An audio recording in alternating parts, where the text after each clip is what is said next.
Fires have been raging in Oregon, destroying communities and leaving people homeless. The fires have also left several people dead, others missing. Our Jamie Chambers has been on assignment in Oregon. He joins us now live with the very latest. Jamie. Yeah, Misha, it's just been a terrifying ordeal for everybody here in Oregon. 10 people dead, another 22 missing. That's in all of the fires. We've been covering mostly the Beachy Creek fire, and it has been an absolute monster of a blaze. We were the only reporters to make it into the hardest hit community of Detroit. That town is a beautiful little lake town, a vacation area that everyone enjoys, and it was completely uprooted. This is what we saw on our first mission in. We're currently making our way to Detroit right now. We're some of the first reporters that have been able to get this far deep into the fire lines. We've seen so much devastation on 22. It just rolls and rolls. There are countless homes burned, countless businesses burned, and then every few moments there's one or two businesses or homes completely untouched. It is simply baffling. We're here in Detroit, and it is absolutely burned out. You can see behind me is another burned out fire rig, and it just speaks to the absolute bravery and stand that this fire crew tried to make in attempting to save the town of Detroit. It is almost completely burned out. There's one or two restaurants that have been saved, but for all intents and purposes, this town is gone. And so much of the community up 22 here in Oregon is looking just like that. 5 or 6 separate towns suffering similar fates to a lesser degree mostly. The air quality up here is terrible. The AQI, the air quality index, at 400 is hazardous, toxic. When we were up there, we were getting AQI scores of 613. So, you know, we experienced major wildfires down in Southern California. Brush fires mostly. These forest fires are a completely different beast, and this is what your filters look like in comparison.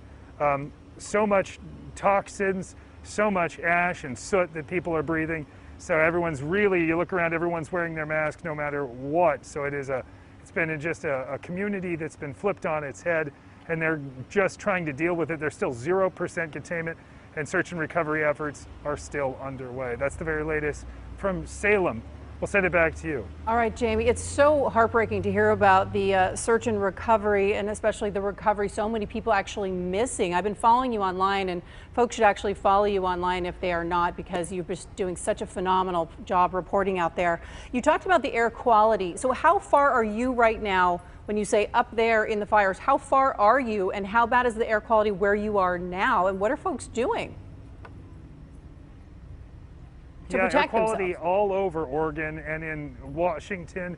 Yeah, absolutely. It's just been terrible. The quality is bad everywhere. Portland, just to give you a little bit of perspective, we're about 55 miles away from Portland, and that is really where this fire started cooking. It was such a difficult fight because the vegetation and the speed with the wind was moving. These forests are immense, and the power with which they burn is something that we don't see that often in Southern California, and the speed and power was just extraordinary. They were also completely understaffed. Just put this in perspective. In Santee, we had a fire, 5 acres, 100 firefighters. We covered that just 3 or 4 days ago. Here in Portland, Oregon, they had 178,000 acres burning with only 500 firefighters to protect that. I mean, they were so undergunned. It was just absolutely heartbreaking. Nisha. And you say the fire is 0% contained right now. How close are these fires to you? I mean, because when we see it on television, on the news, you know, on social media, it's like it's everywhere. Is it everywhere? Right, that's a great question. When they say containment, and everyone should understand this, containment means they've already dug a fire line around this. This is a 188,000 fire, the Beachy Creek. 188,000 acre fire. There's no way you actually build full containment. All they're doing is trying to suppress it and keep it where it is, stop forward motion. Eventually we got rains on the way, thank goodness. It's Oregon, it rains quite often.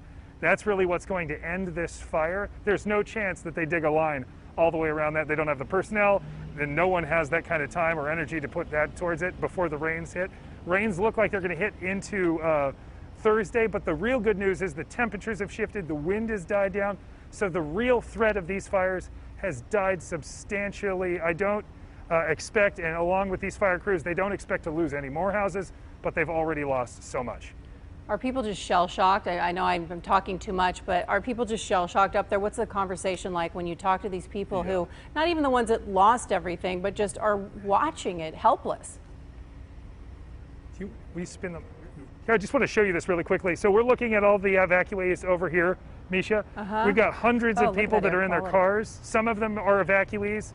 Some of those are now refugees. We don't know which are belong to which category, because a lot of these folks have not gotten into their homes, their areas. But this is a historic fire. This is something that no Oregonian will ever forget. This has just been incredibly devastating. When you drive through there, the thing that hits me the most is you drive through, you see burned out house, burned out house, burned out house, and every so often you'll see a house that has caution tape wrapped around it. I don't want to draw any conclusions, but search and rescue is certainly up there. They're certainly looking for people, lost pets, lost people. We were lucky enough to connect one person that was lost, a guy named Ron Pettish. We just happened to interview him. He was being searched for by his neighbors and his community, and then they saw him on one of the local stations we've been helping out.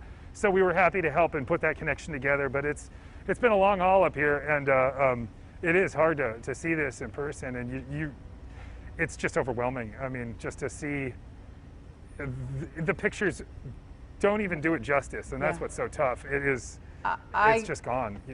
Sections of towns just gone.